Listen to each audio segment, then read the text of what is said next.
Chicha. María Victoria. Con nosotros los nietos era sumamente cálida. Yo no me puedo olvidar de los regalitos que nos traía también a nosotros. Eve de Bonafini. Para mí fue una hermana, una amiga, una compañera. No sé por qué la vida nos juntó, pero nos pusimos de acuerdo en muchas cosas. Juan Martín Ramos Padilla. Esa placa que vamos a descubrir con el nombre de Chicha Mariani no es algo decorativo, pero es la asunción de un compromiso de defender las causas populares.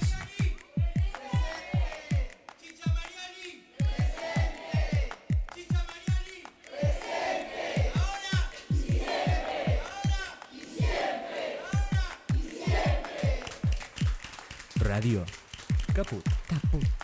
Hable bajo pero hable, no se calle. Esas cosas, voces y contexto. Un programa expansivo. Voces y contexto. Todas las voces, todas, también la tuya. Ya va a amanecer y escucho rock and roll en la radio. Un programa que no te deja tranquilo. Apago el motor para escucharlo mejor. Voces y contexto. Voces y contexto. Un programa que no se queda quieto. Se presta para el movimiento. Voces y contexto. Rock and roll y fiebre van de la mano los dos. Rock and roll y fiebre van de la mano los dos. Voces y contexto. En Caput.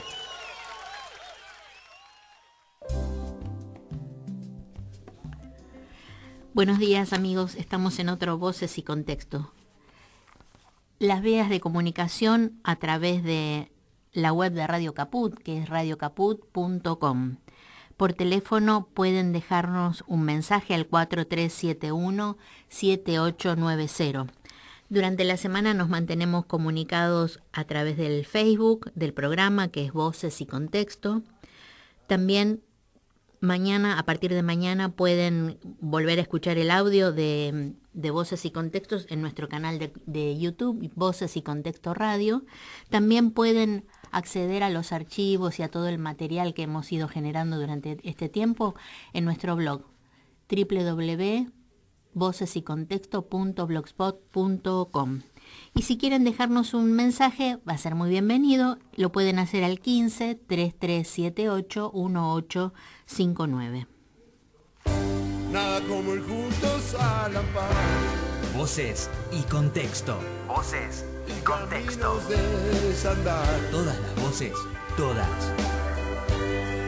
Pero no perdí. Un programa lleno de incorrecciones políticas. Nada como ir juntos a la paz. Voces y contexto.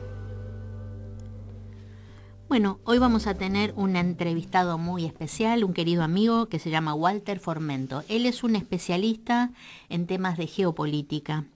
Es director del Centro de Investigaciones en Política y Economía, CIEPE, y miembro de Claxo. Es profesor en la Cátedra de Hegemonía, Comunicación y Geopolítica de la Universidad Nacional de La Plata y es director del área de estudios geopolítica de la crisis financiera global. Y es un doctorando en comunicación en la Universidad Nacional de La Plata. También sabemos que es autor de numerosos libros y artículos referidos a la temática geopolítica y crisis financiera. Sabemos que está en línea. ¿Cómo te va, Adriana? Hola, Walter, ¿cómo estás? Muy bien, un gusto hablar con vos. Sí, y el gusto es mutuo porque realmente valoramos mucho tu alta especialización en estos temas que tanto nos preocupan. Y estamos justamente en la semana en que terminó la famosa reunión del G20. Y estábamos interesados, Walter, en conocer tu evaluación o tu punto de vista con relación a esta tensión en la cumbre, ¿no?, que se da en el marco de una crisis mundial. Exacto, Adriana. Mira, la crisis mundial integral se hizo manifiesta durante toda la reunión del G20. Por un lado, Macri habló con Trump.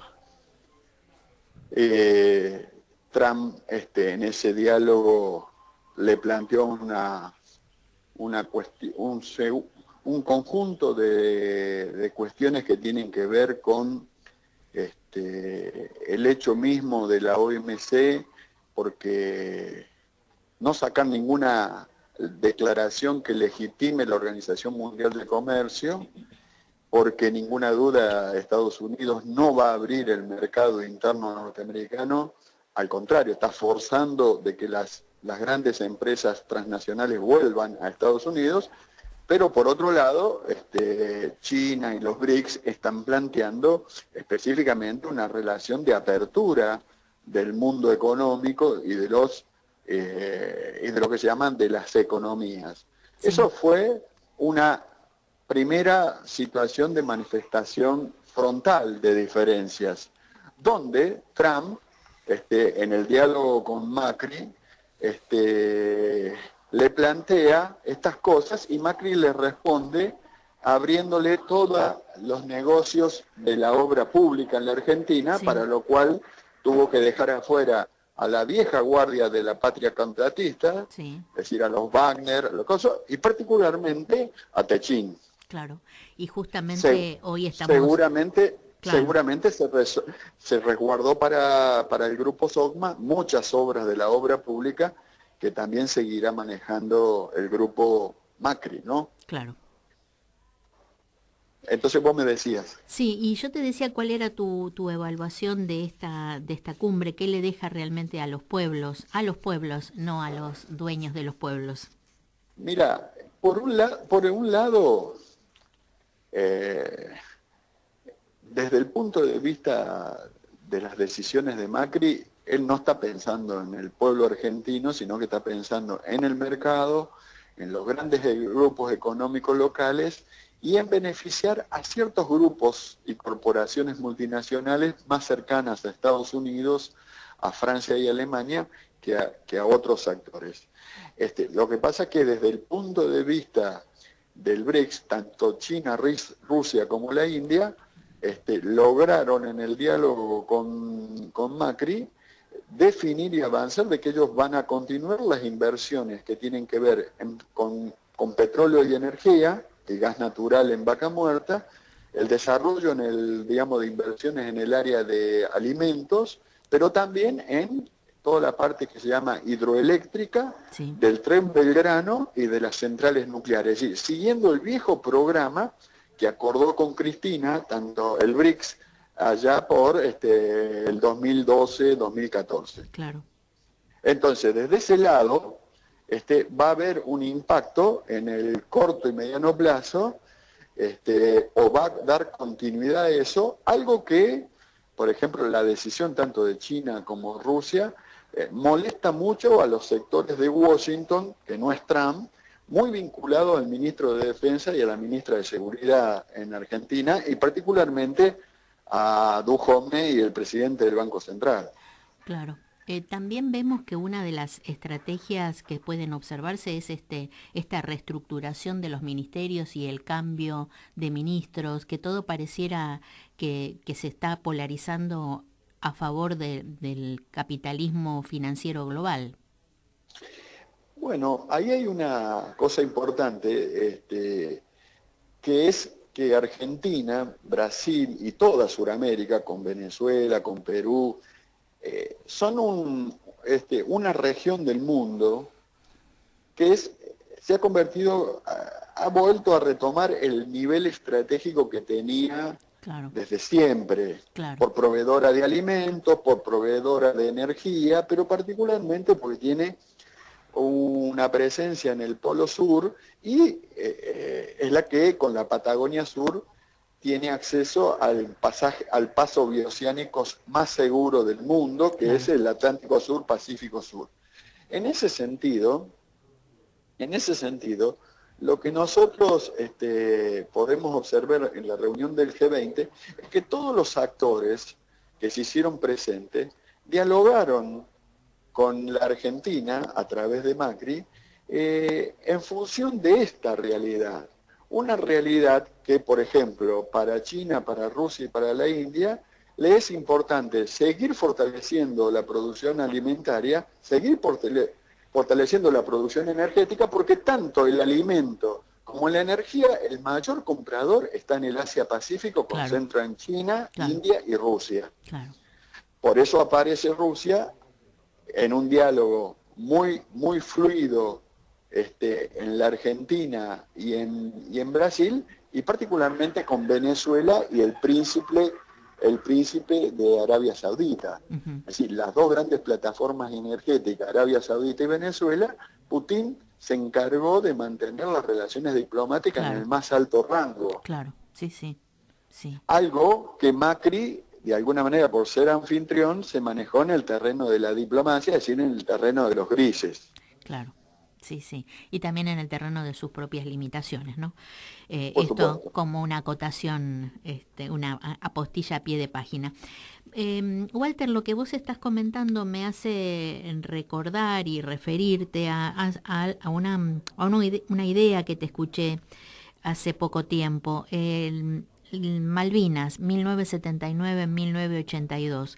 Era mucho lo que estaba en juego en ese momento, justamente con una anticipación de más de 40 años, justamente estaba en juego el dominio del Pacífico Sur y de ese paso bioceánico que es Malvinas, que es nuestra región sur, ¿no? Y con el interés geopolítico que tiene también, bueno, sabemos en materia de defensa y de instalación de bases satelitales. Totalmente.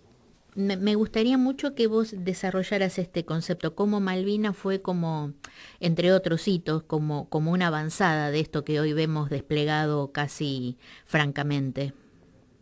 Claro, podemos partir diciendo que hasta 1979, 1980, la gran potencia estratégica mundial era Estados Unidos, acompañada tanto por Gran Bretaña como por Europa, ¿no? Particularmente por Alemania.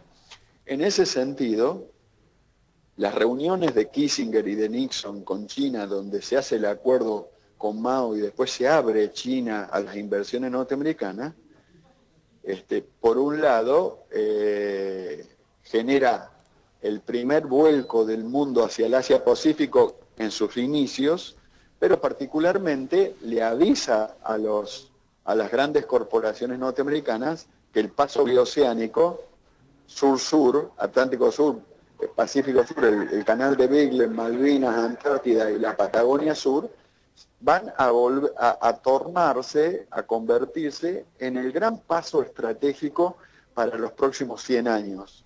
Entonces, tanto Inglaterra como Estados Unidos actúan en consecuencia y fabrican la guerra de Malvinas, es decir, que primero se llama la guerra con Chile, y después toma forma de guerra de Malvinas, donde ellos se hacen del control de Malvinas, que es la plataforma que les permite tener una posición estratégica para poder controlar el tráfico naval, mercantil, de los grandes barcos que se suponía ya entonces iban a tener que desarrollarse. Claro. En ese sentido, actuaron,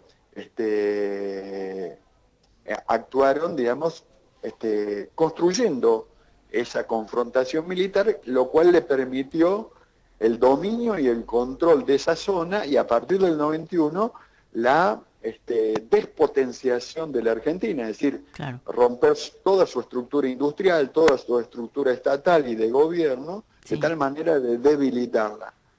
El tema es que hacia el 2010, 2016, hay una realidad. Los Estados Unidos están en declive, es una potencia en declive. Las grandes transnacionales norteamericanas se mudaron hacia China.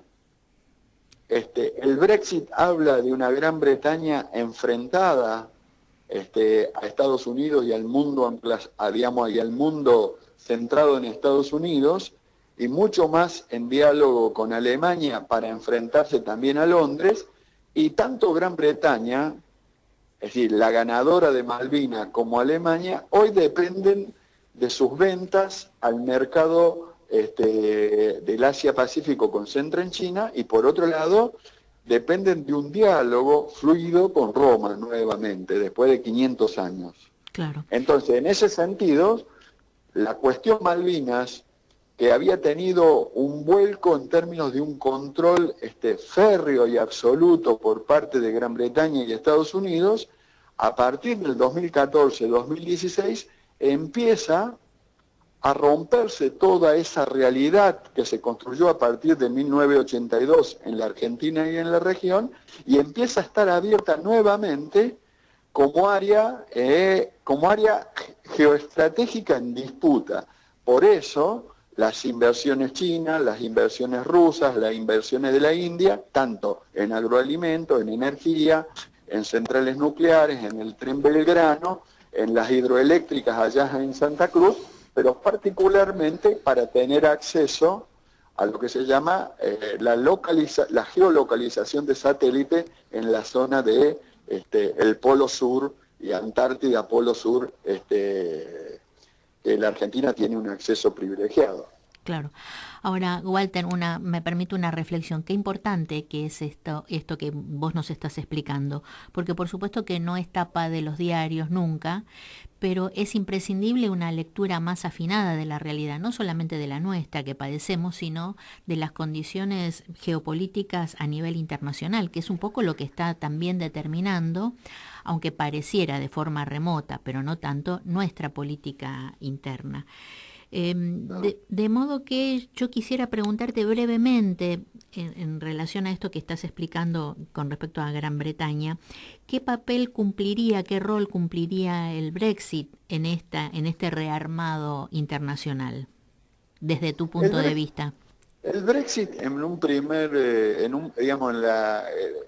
aspecto principal que tiene es debilitar a la gran banca financiera global, y devolverle cierta fortaleza a la corona británica en Gran Bretaña como a Alemania y a Francia en la Unión Europea.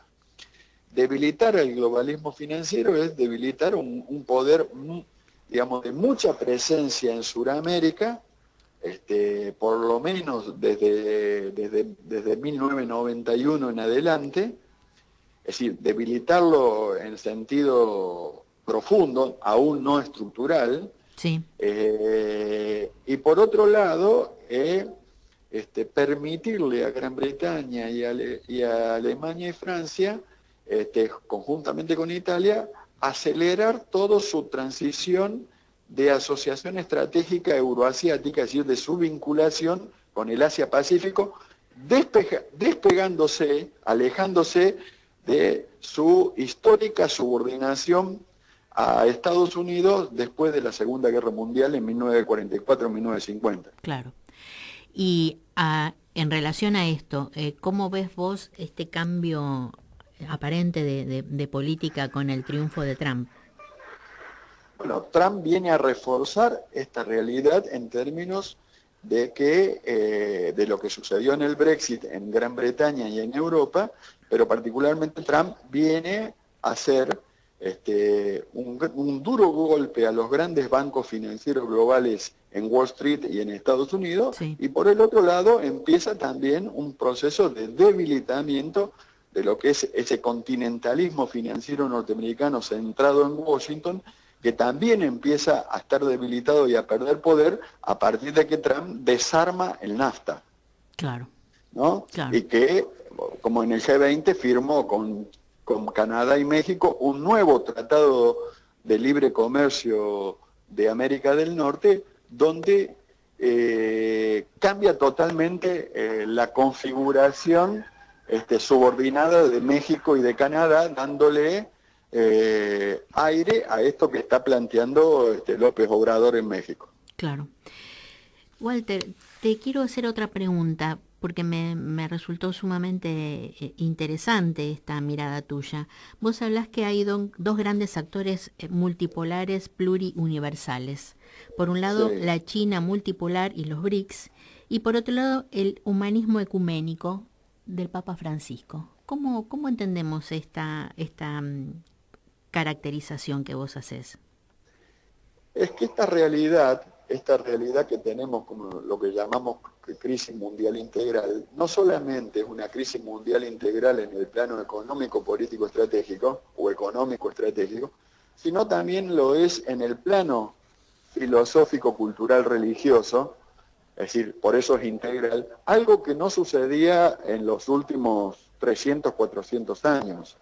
Y al ser integral y de ese grado de profundidad, no solamente se conmueven los actores de la economía y de la política, sino también los grandes actores civilizatorios, es decir, del plano de lo filosófico, de lo religioso y de lo cultural, y en ese plano, frente a la amenaza que tiene la humanidad y la naturaleza, vos tenés que las 5 grandes religiones monoteístas, más el mundo religioso de pueblos originarios, empiezan a converger en una propuesta de diálogo multipolar, cultural y religioso, también enfrentándose a la amenaza que fue el capitalismo financiero global. Claro.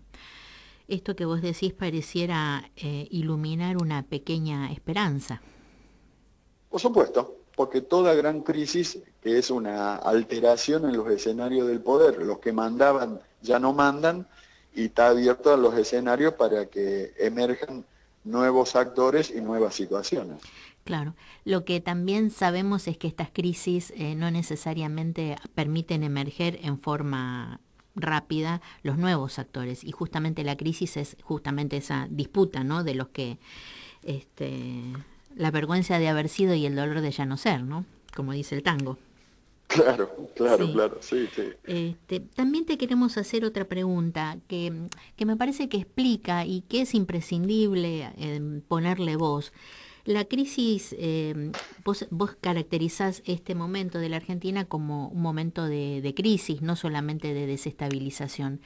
Y estuve leyendo algunas ideas tuyas, algunos conceptos que nos hacen alertar, no solamente a nivel nacional, sino internacional, del papel que juegan los nefastos paraísos fiscales, ¿no? Es decir, toda vez que nosotros hablamos, por ejemplo, en el plano doméstico del déficit fiscal y de nuestras cuentas que nos cierran, bueno, pero nunca se pone la mirada en la gran evasión que hay a través de los paraísos fiscales, ¿no? Claro. Bueno, eso que se llama paraísos fiscales, que son áreas institucionales que permiten a las grandes transnacionales globales radicar y justificar situaciones contables, sí, para no tributar a las instituciones de los países y de los estados nacionales, habla de una geografía fiscal, institucional, política, que empieza a ser paralela a los sistemas institucionales de alcance nacional, pero no solamente de los países dependientes, sino también de los países centrales. Bueno, esta es la realidad de los grandes actores transnacionales globales que empiezan a flotar por arriba del concepto de país y del concepto, claro, de Estado-Nación, claro, y por lo tanto no solamente existen, sino que además no tributan en los países ni en los Estados-naciones. Claro. Sino que cotidianamente amenazan con, digamos, irse sacar sus inversiones de los países si no se le dan nuevos beneficios. Claro, nuevas prerrogativas. Ahora, exactamente. Es terrible porque eso genera, bueno, toda una cuestión de ilegalidad y un concepto que me parece mucho más grave aún. Esto se da dentro de contextos, comillas, democráticos, con lo cual hay una gran devaluación de lo que es la democracia, lo que es los partidos políticos, porque todo esto ocurre dentro de un marco institucional inobjetable. Sí, como esto flota a la realidad de los países, es decir, normalmente las grandes transnacionales financieras globales se mueven de modo monárquico. Claro. Ahí no hay nadie que elija a los dueños, claro, digamos, ni a quienes mandan dentro de la City financiera y de los bancos centrales. Es decir, ahora desde ahí deciden como desde el poder que tienen para mandar sobre sobre su capacidad de invertir o hacer fugas de capital que terminan siendo golpe de Estado. Y los países están puestos en una situación de democracias con legitimidades formales limitadas, y desde el punto de vista social en una situación de exclusión mayúscula, donde a las transnacionales globales no les importa, porque en realidad los que se deslegitiman son los dirigentes políticos. Claro. Para eso destruyen los partidos políticos y nos están imponiendo la realidad de que la política sucede a partir de las redes sociales, y no del espacio del debate del pueblo reunido en la polis. Claro. Sí, y también se llevan puestos a todo lo que es el mundo sindical, la política sindical, ¿no? Sí. Porque vemos también... Sí. No, porque te estoy perdiendo la señal. Bueno, ahora le decimos a Victoria si corrige algo. Bueno, también vemos con mucha preocupación que la incidencia del salario es cada vez menor dentro de la economía nacional y la economía internacional. Cada vez la incidencia, la tasa, digamos, de reproducción es menor. Y también vemos con preocupación un tema que hemos hablado en nuestro programa, este auge de las economías de plataforma, ¿no? Que hace que existan ejércitos de trabajadores dispuestos las 24 horas del día a poder trabajar algunas horas, ¿no?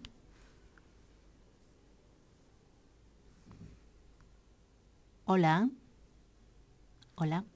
Me parece que tenemos algún problema con... Ahora vamos a tratar de volver a comunicarnos con Walter. Bueno, y estamos analizando este complejo panorama a la luz un poco de lo que deja como saldo el G20, la reunión del G20 y sus múltiples implicancias. Siempre pensamos que esto no tiene que ver con nuestra vida diaria y sin embargo está absolutamente y trágicamente relacionada a estas decisiones que se dan en los grandes campos de disputa del poder global. Forman parte también de muchas veces de nuestras penurias diarias. Así que bueno, mientras nos volvemos a comunicar con Walter, vamos a escuchar un tema musical que seguro que va a ser del gusto de nuestros queridos amigos y oyentes. Es el Vuelvo al Sur, por Gotham Project.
Voces y contexto. Voces y contexto. Todas las voces, todas. Los jueves a las 10 de la mañana para girar juntos en Caput. Voces y contexto. Radiocaput.com. Estás conectado. Estás en Caput. Laura a las 11. El programa de Laura Donofrio. Laura a las 11. De lunes a viernes a las 11 de la mañana. En Caput. Siberia en Caput. No es una cuestión de apreciación artística. Acá. Sabemos que es un impuesto malo, malísimo. Allá. Y veníamos bien, pero de golpe pasaron cosas. ¿Dónde estamos? Con la conducción de Juan Martín Ramos Padilla, Diana Agustina Fernández, Javier Corcuera y Sandra García Moreno. No, si hace 30 años que nuestro ejército está paralizado. Siberia en Caput. De lunes a viernes, de 12 a 14. Pido disculpas, pero realmente no quiero ser imparcial. Dame, boludo, que no me dan pelota.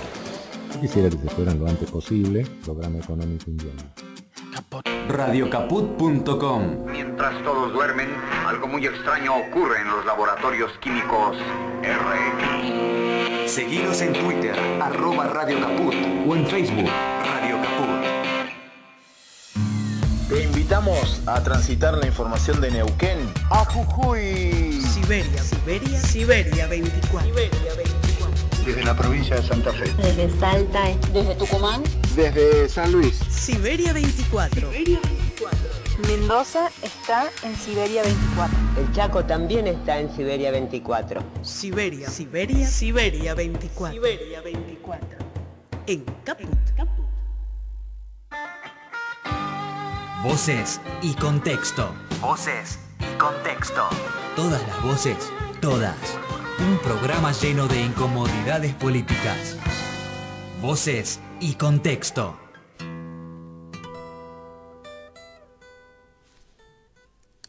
Bueno, le comentamos a nuestros amigos que tuvimos un problema de comunicación. Lamentablemente se cortó la llamada telefónica con Walter Formento, con el que estuvimos haciendo un repaso por estas cuestiones de la geopolítica, y no pudimos volver a retomarla, así que yo lamento muchísimo. Todavía teníamos unas cuantas cosas para conversar con él, que tiene realmente una forma de explicar y de ahondar en estos temas que nos resulta sumamente interesante y necesario realmente también dar a conocimiento. No todo es un encefalograma plano en la comunicación, ¿no? Así que, bueno, probablemente en algún otro momento podamos tener a Walter aquí en los estudios de Radio Caput. También le queremos decir a nuestros oyentes y seguidores de Teatro y Otras Yerbas que Sandra hoy no vino.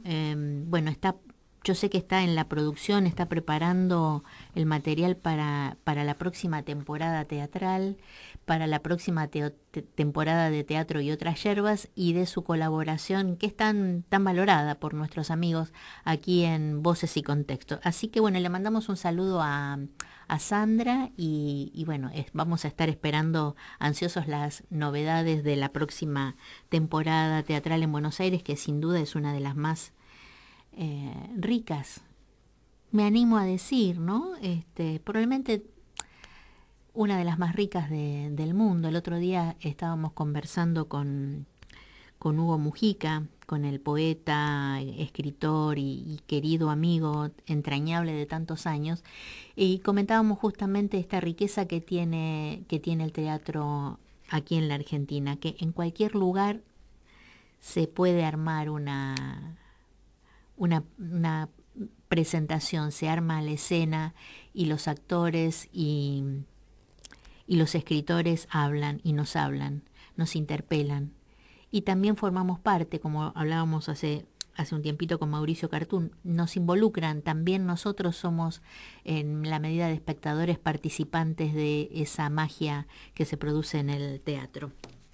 Bueno, así que Sandra, a ponerse todas las pilas y a sorprendernos gratamente con tus novedades de Teatro y Otras Yerbas.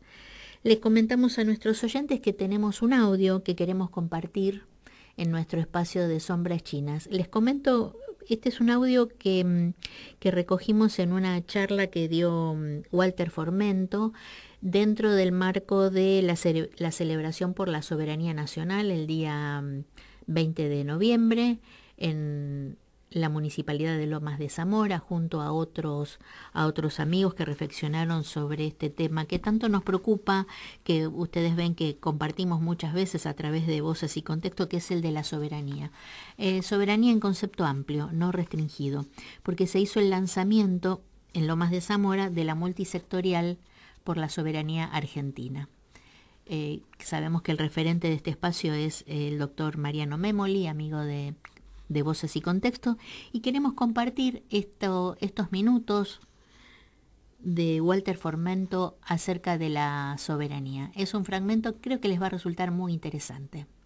Francia y la gran banca financiera Rothschild toma el control de Londres y de los dineros del mundo. Esa batalla es un punto de llegada, porque las potencias, estas dos potencias que internacionalmente confrontaban y peleaban entre ellos, en relación a la posibilidad de un desarrollo soberano, antes que el concepto de lo nacional existiera, porque en realidad se empieza a hablar de lo nacional para allá, entre 1870 y 1890, en términos de Estado nacional. Para eso tuvieron que romper las provincias unidas del sur, es decir, tuvieron que disgregar eso que éramos hasta Lima, pero por otro lado casi hasta San Pablo. Es decir, reducidos en territorios y en poder a esto que llamamos la Argentina, que se llamó por imposición de los vencedores, no por nosotros mismos, en una estrategia diseñada por Canning y Ponsonby, en términos incluso de fracturar la desembocadura del Río de la Plata, fragmentando y dejando esa pieza clave que es Uruguay, porque es el gran puerto de aguas profundas. Entonces, ese diseño no es nuestro. El diseño nuestro es el de la unidad sudamericana, el del proyecto nacional, el modelo nacional y unidad sudamericana. Ese que iba hasta Atlanta. Digo esto porque esa batalla que se gana en la vuelta de obligado pone de manifiesto que esas dos potencias enfrentadas entre sí tenían un objetivo común, que era que no se desarrollara desde estas tierras, que no se llamaban Argentina todavía, un proyecto de carácter soberano, por lo tanto un proyecto estratégico propio, de desarrollo propio, y que si es de desarrollo propio es con pueblos propios y apropiados de su destino, de sus decisiones, que también se materializan en organización y participación política, lo cual después se manifiesta en términos de desarrollo económico, científico, tecnológico, como lo decía recién el compañero anteriormente. Como ustedes verán, no es distinta la batalla de la vuelta de obligado a aquella que dimos en Malvinas, en 1979 y 1982. Porque el que cree que Malvinas es una batalla del 82, esta empezó en el 79. Y en el 79, 82, el mundo estaba en una profunda batalla estratégica de reformulación de los actores y de los esquemas de poder internacional. Algo que Perón siempre decía, y todos los estrategas nombran, que uno debe saber, cuando empieza a pensar las cuestiones del poder, del gobierno, del Estado y del mercado, para tener en cuenta palabras claves, ¿cuál es el momento histórico? Porque los momentos históricos para recuperar soberanía coinciden con los momentos de crisis mundial. de crisis internacional. Porque la crisis quiere decir, sencillamente, que los que habían ganado y reinaban ya han perdido capacidad de seguir ganando y ya no reinan, y las potencias que emergen, los poderes que emergen, ponen en crisis eso, pero todavía no pueden consolidarse como el relevo en términos de poder mundial. Y en esa ecuación se abren las realidades y las posibilidades para todos, no solamente para los que produjeron la crisis, sino para todos los que están organizados, con proyectos claros, con estrategias claras, con pueblos movilizados y educados en luchas milenarias como somos las nuestras, en esa combinación de esta patria morena que somos. En ese 79-82 el mundo entra en una crisis donde los poderes que reinaban, por ejemplo, los que habían ganado la Segunda Guerra Mundial en el 44, es decir, los Estados Unidos centrados en el poder científico-tecnológico del Pentágono, dejaba de ser la principal potencia mundial en el 79-82. Empezaba a dejar de ser la primera potencia. Porque así como ahí entraba en crisis el poder de Washington, en el 91 caída de la Unión Soviética. Es decir, la realidad de la Segunda Guerra Mundial cae entre el 79 y el 91 y se abre otra partida. En Malvinas, en la Argentina, en Sudamérica, por eso fue una batalla suramericana de carácter universal, tal vez la primera de gran carácter universal, diría Perón. Lo que estaba en juego era particularmente el paso bioceánico sur-sur entre el Atlántico Sur y el Pacífico Sur. Que no es solamente las Malvinas, también las Malvinas, pero también particularmente la Antártida, y acá lo cito a Memoli, cuando dice, la Antártida, el Polo Sur, no solamente es el agua dulce, es un lugar, es el continente, el otro continente que es la Argentina, sino que como Polo Sur es el gran lugar donde pueden ser situados y fijados los satélites de comunicación. Hoy que la comunicación todo lo media y lo organiza, desde la comunicación en redes sociales que nos obliga a ver la realidad por plataformas móviles, y no dialogando con los compañeros, es decir, nos trata de imponer eso, no es que lo ha logrado. Por otro lado, la comunicación hoy es la que rige los sistemas militares, es decir, los satélites de comunicación también son satélites de comunicación militar, y no hay guerra militar entre potencias militares sin satélites. Todo esto yo se lo achoco a Memoli. Es decir, él de alguna manera dijo una parte, a lo mejor yo completé la otra, pero a los asados vamos juntos, pero el culpable es él. Quiero que se sepa. Esa batalla por el control del paso bioceánico anticipaba 45 años, 40 años, lo que está sucediendo hoy, en esta crisis mundial que se abre a partir del 2008-2010, que aparece como crisis financiera, como crisis económica, pero que a partir del 2014 es una crisis mundial, integral.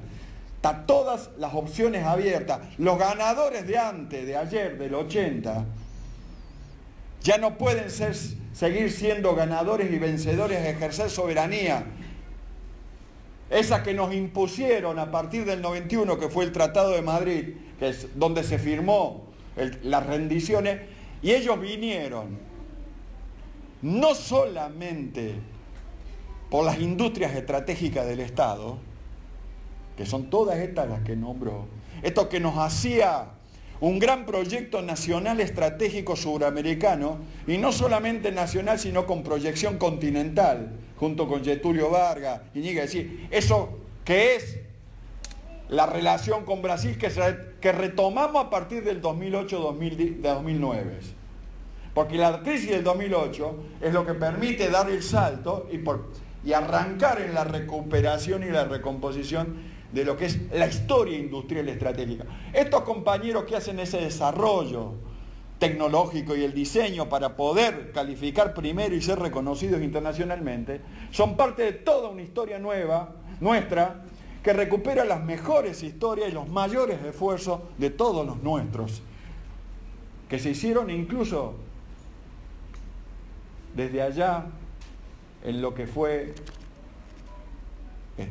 las industrias estratégicas que acompañaban y desarrollaba San Martín en el Plumerillo. Eso es de alguna manera lo que expresan los compañeros que tienen esas capacidades, que son las mismas capacidades de los compañeros que hicieron INVAP, o lo que hicieron el Balseiro, o lo que hicieron incluso el Pulqui. Esas capacidades, es decir, eso no viene y no se acumula si alguna vez vos no tuviste soberanía y a partir de esa soberanía desarrollaste capacidades. Soberanía que no desarrolla capacidades económicas, científico-tecnológicas, políticas, ideológico-culturales y estratégicas, es una soberanía que no se ejerció y nosotros la ejercimos. Siempre que la tuvimos, la ejercimos. Por eso, en nuestra memoria existe esa situación que siempre queremos volver a ser soberanos, porque en el alma siempre somos soberanos porque alguna vez lo fuimos. Cuando nos logren borrar ese chip, tal vez nos habrán vencido. Si no, solamente nos habrán derrotado tácticamente. Porque nos vencen cuando nos convencen en el alma que ya no servimos para nada. Pero mientras nosotros sigamos sintiendo que estamos para seguir siendo lo que fuimos históricamente y lo que supimos ser, pues no nos habrán vencido. Entonces, a partir del 2008 y 2014, se abre una nueva partida que nos permite empezar a pensar la derrota del 80, que se fija a partir del 91, que destruye los partidos políticos porque los empieza a convertir sencillamente en una cuestión electoral de candidatos mediáticamente puestos a disposición para el consumo individual. Pero también nos destruyeron particularmente lo que se llama el Estado práctico, es decir, la administración pública estratégica, porque en el 91, 97 nos redujeron las capacidades de la administración pública, nacional, provincial y municipal. No hay proyecto estratégico nacional y popular y suramericano sin administración pública estratégica en el orden nacional, provincial y municipal. Porque todo proyecto estratégico, si no tiene el aparato, la estructura de administración estratégica, no se puede administrar en el día a día ese plan estratégico. Por lo tanto, por eso nos destruyen a partir del 91-97, no solamente las industrias estratégicas, sino también la administración pública estratégica. Porque ellos, su gobierno, su poder, lo asientan en el mercado, no en el Estado. El gobierno nuestro, el proyecto estratégico nuestro, se administra desde lo público, desde el espacio de lo público, desde el Estado, equilibrando el mercado para poder conducir. Ninguno de las grandes potencias que nombraba acá el compañero ha dejado de financiar sus industrias estratégicas, ni el Pentágono, ni la NASA, ni el complejo británico, ni el alemán, ni el ruso, ni los chinos. Nunca desfinanciaron su Estado y sus industrias estratégicas estatales. Al contrario, cuanto más poder tienen, más recursos ponen en eso. Digo, para no comernos las mentiras de ellos. En ese sentido, compañeros, a partir del 2014-2015, la confrontación en la interna financiera de Londres contra Washington, porque el poder de la guerra, de la Segunda Guerra Mundial del 44, la reconstrucción del mundo occidental, Estados Unidos no la hace con Gran Bretaña, sino que la hace con Alemania y Japón, contra Gran Bretaña. Esa confrontación agudizada en el 2008-2014 llega a un punto de crisis de no retorno entre ellos, que favorece que a partir del 2014 emerjan dos esquemas de poder internacional, no de carácter financiero, no de carácter unipolar, sino multipolar, asentado en la economía real, uno que le llaman BRICS, del cual Sudamérica es parte, y el otro centrado en lo filosófico, cultural, estratégico, que es el regreso de las grandes religiones monoteístas de raíz humanista a las batallas estratégicas. Algo que no sucedía hace casi 200 o 300 años. ¿Por qué? Porque este tipo de capitalismo salvaje, neoliberal, que necesita cortar el ciclo de vida de los bienes y servicios, es decir, ponerle fecha de vencimiento a los productos para acelerar la rotación, la compra-venta de las mercancías, se lleva puesta la naturaleza, porque la naturaleza no se rige por la fecha de vencimiento del yogur. Y en ese tiempo, y en ese momento que vos te llevas puesto la naturaleza, te llevas puesta la humanidad. Es por eso que las grandes religiones, las 5 grandes religiones monoteístas que no se ponían de acuerdo por lo menos hace 3000 años, hay una realidad que las vuelve a poner en común. Eso que uno habla de Francisco, y todos hablan, digamos, de Francisco, y cada uno habla de su papa según la región, guarda relación con esta realidad. La partida está abierta y hay dos esquemas multipolares, productivos, que necesitan del mundo del Estado, del mundo de la producción y del trabajo para salir adelante en contra de lo que nos propuso el proyecto financiero. Las opciones están abiertas, compañeros, y lo que nosotros necesitamos, como decía la compañera que habló primero, es participar más, comprometernos más, mayor militancia, organización, que todo esto es construir soberanía nacional. Gracias, compañeros.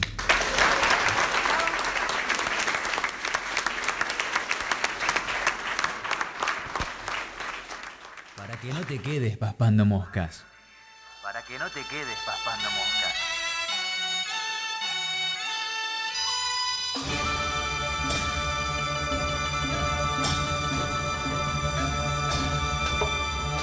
Sombras chinas. Bueno, compartimos en nuestra sección Sombras Chinas el fragmento de la charla de Walter Formento en Lomas de Zamora con motivo de la presentación de la multisectorial por la soberanía argentina. Creo que compartirán conmigo la idea de que es sumamente interesante este enfoque, que creo que vamos a seguir profundizando y nunca está de más volver a explicar una y otra vez qué es la soberanía. La soberanía en sentido no restricto con respecto al territorio, sino a lo que es todos los aspectos de nuestra vida nacional y también podemos decir de nuestra vida regional. Esta Suramérica, esta patria grande de la que habla Walter Formento.